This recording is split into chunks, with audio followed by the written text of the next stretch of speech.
This is Marian Hang, Sabrina Fotes, and Maria Moss reporting live from the 13th International Short Story Conference in Vienna. We're here with William H. New, and we'd like to talk about the short story today. You've been so gracious as to grant us an interview. It's my pleasure to be here. Thank you. Many of the scholars here also write short stories, which I think you don't find at a lot of other conferences.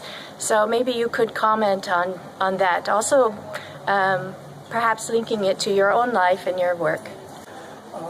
What I think is exciting is that sense of a literary form that has come into its own. Obviously, it's a relatively recent form in literary terms. It goes back to the 19th century, other forms of it. But it has acquired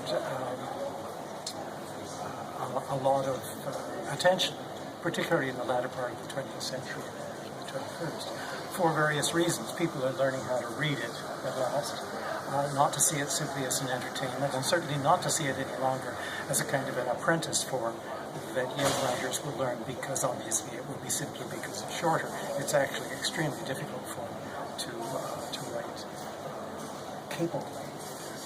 Not just capably, but creatively. There's your term. What you want to do, not simply produce a stereotypical plot which has a solution, which would not leave people particularly satisfied, but to open up possibilities. This, I think, is what creativity does. It asks such questions as what about, or what if, and these seems to me so important to ask. They're the kinds of questions I think we should be asking our students. I always ask them my students. I told them the most important question everybody here was so what? They'd say, well, I just written this essay. And I'd say, well, what do you want me really to understand on the basis of this? Have you just written an exercise, or do you want me actually to learn something? What is it you want me to learn, to understand, to appreciate? And that's, in some sense, what the short story as a form does. It's this what about, and then sets some characters, sets some situations, sets some language to work, and we follow that language through to where it might lead. And where it might lead is not necessarily a single solution. In fact, all of the best stories, I think they're the best, don't lead to arbitrary conclusions. They don't lead to cliches, in other words. They take you somewhere else. They take you to ask about it. You are known primarily for your academic work, and without your incredible volumes of Canadian studies, the teaching of Canadian literature would almost be impossible, I'd say. Okay. But now I just found out in our panel that you have turned poet. So I would like to know, how did you make that development, or whatever, how did you make that change from being an academic to being a poet, a creative writer? Yeah, I don't know that it's a particularly interesting story, but there are now 10 books of poetry and 5 books for children. And they've all happened in the last 20 years, less than that, maybe 15, 18 years, something like that. The books for children began when my children were small, but that's 40 years ago. I wrote the first one, which is called Vanilla Gorilla, simply as an alphabet book for them when they were little. And then I put it away. And years later, my grandson was born, and I thought, where did I put that? And dug it out, and I thought, this is really not very good.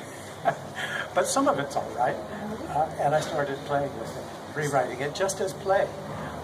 And one of the things about that particular book is that I was very keen, have been keen since I was an adolescent, that books in Canadian classrooms, books accessible to Canadian children, have something about Canada in them that was not imported from somewhere else and producing the additives that come from somewhere else.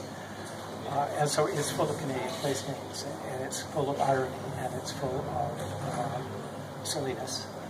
There's a particular quality of humor, I think, of irony that runs through it. That's produced a book of play, and that is true for the other books as well. The first 3 are for children of about 6 years old, and the second pair. One is called The Year I Was Grounded, and the last one last year is my first novel. It's a chapter book for maybe 11, 12-year-olds, something like that. And in them are puzzles and poems, play, and I think this is so important to children's writing. Some of that comes through the adult poetry as well. I started writing poems. I don't have a reason. I don't know why it began, but I started putting things down. I think in some sense they were memory poems, wanting to come to terms with things. And I thought, well, I've got this far. I'll send them out to someone, one or two friends, and see what they think. And they came back and said, well, that's very interesting. And I thought, well, that's the kiss of death. Normally it is. Obviously, these aren't going anywhere. And they weren't. They got thrown out. And a couple of years later, I thought about something that one or two people had said. And I thought, yeah, I'm being too defensive, too careful, too cautious, too trying to pretend I'm not the writer. And so I started writing again about things that mattered to me. Someone said they were autobiographical. Well, they're not really. They're full of lies. But obviously anything that comes off the end of your pen has come through your brain. And so there's going to be something of your life in these things. And I think if you're going to write creatively, you have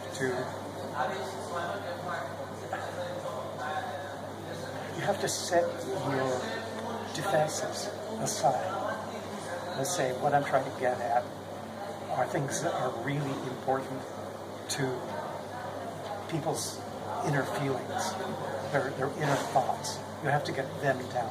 And if you want to be too careful to say, oh, well, I can't say that because grandmother will be offended, or I can't say that because then maybe that's not honest enough.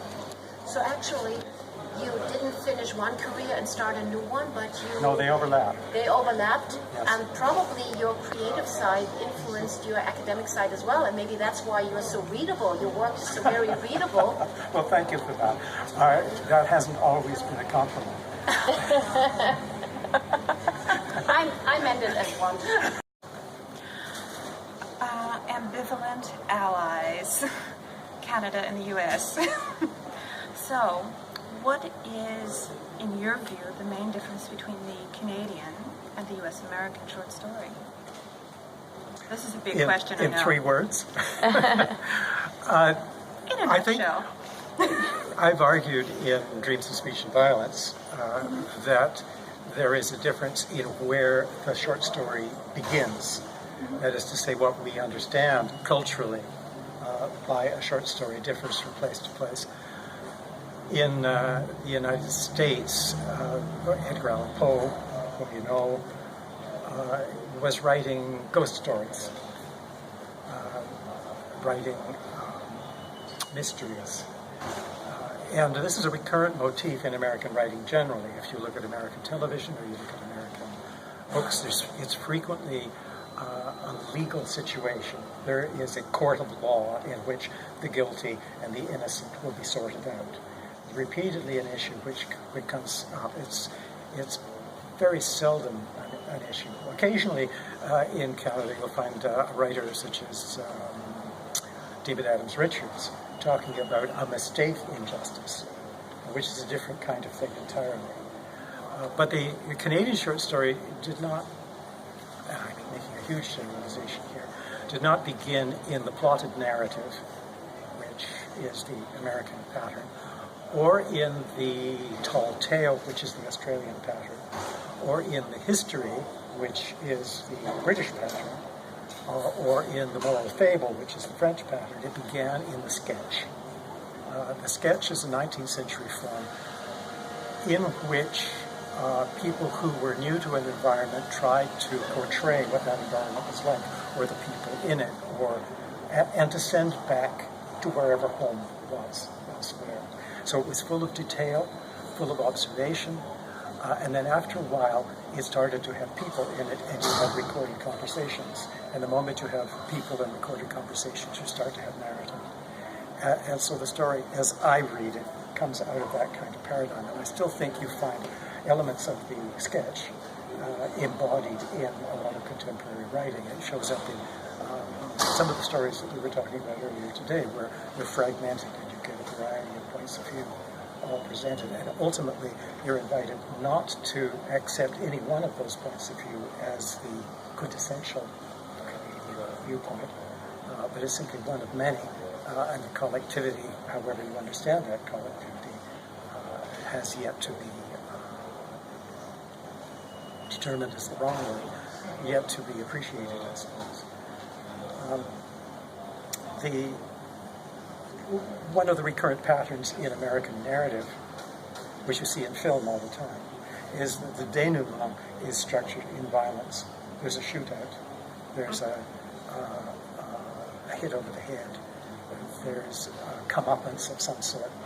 In the Canadian story, the comeuppance is rather different. If there's violence, it's usually in a penultimate scene. If there's a comeuppance, who do you think you are? An Alice Munro phrase, which I expect all of us have heard as children. I certainly did. The question says, have you considered the others? Have you considered the context? Have you considered the community that you're living in, and what you're doing has to do with that? So constantly, I think, in the Canada that the society has over generations tried to build, there's been a sense of understanding the individual in the context of the society, rather than the individual as the pinnacle of society. And these issues inevitably come up in the character of the language and in the attitudes that are expressed. Now, obviously, things change, things differ from generation to generation. They vary because all kinds of people are writing quote-unquote Canadian short stories who are not born in Canada, who have come from elsewhere, who are introducing perspectives that are, for example, examining the immigrant story, or what we call it, the transposition story. Someone finds themselves in a new environment and says, what do they do? Rohinton Mystery, for example, in Tales from Ferocia Block, which is a wonderful collection. Everything's set in India until the very last story, though there were allusions to North America, with Canada and the United States. But in the last story, you're in Toronto, and what you find in the characters are skewed replications of the characters that you've met in the previous set of stories. As the narrator, who has been a boy in the earlier stories, comes as an adult to come to terms with, to learn to understand. And so there's a kind of transformation that's taking place where the set of values differs from place to place, but there's a kind of reconciliation between them. And that's one of the things that I can. Okay, thank you.